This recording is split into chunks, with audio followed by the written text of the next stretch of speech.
ധർമ്മസ്ഥലയിൽ ഇന്ന് തെരച്ചിൽ തുടങ്ങിയിട്ടില്ല. സാക്ഷിയായ ശുചീകരണ തൊഴിലാളി SIT ഓഫീസിൽ എത്താത്തതാണ് കാരണം.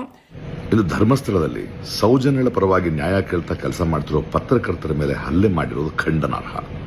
പ്രകാശ് രാജ് ഈ വിഷയത്തിൽ നട്ടെല്ല് പണയം വെച്ചിട്ടില്ല എന്ന് കൃത്യമായിട്ട് കാണിച്ചു. കുറെ നടന്മാരുണ്ട് പല വിഷയത്തിൽ ഇടപെടുന്ന ആളുകൾ, ആരും മിണ്ടുന്നില്ല.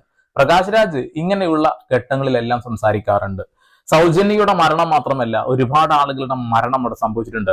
മരണമല്ല, കൊലപാതകങ്ങൾ. ദയവ് ചെയ്ത് അവിടുത്തെയുള്ള സർക്കാർ ഇതിൽ ഇടപെടൽ നടത്തണം. തീർച്ചയായിട്ടും ഈ ഒരു കാര്യം ഇന്ത്യ ഞെട്ടിച്ച വാർത്തകളാണ്, സംസാരിക്കുക തന്നെ വേണമെന്നുള്ളതാണ്. കഴിഞ്ഞ ദിവസം ഈ ഒരു സാക്ഷി വന്നിട്ടില്ല. കാരണം എന്താണെന്നറിയോ? അവിടെ ഡി കമ്പനി എന്ന് പറയുന്ന ഗുണ്ടാ നേതാക്കന്മാരും ഗുണ്ടകളും വന്ന് അഴിഞ്ഞാടിയപ്പോൾ, ഒരുപാട് മാധ്യമ പ്രവർത്തകരെ തല്ലിക്കുട്ടി ആശുപത്രികളിലാക്കിയപ്പോൾ അയാൾ പേടിച്ചു. അയാളെ മാറ്റി നിർത്തിയിരിക്കുകയാണ്. അയാളുടെ ജീവന് യാതൊരു തരത്തിലുള്ള സുരക്ഷയും ഇല്ല, അല്ലെങ്കിൽ കിട്ടില്ല എന്നുള്ള ആ ഒരു ഭയത്തിന്റെ പുറത്ത് ആള് ഇന്നലെ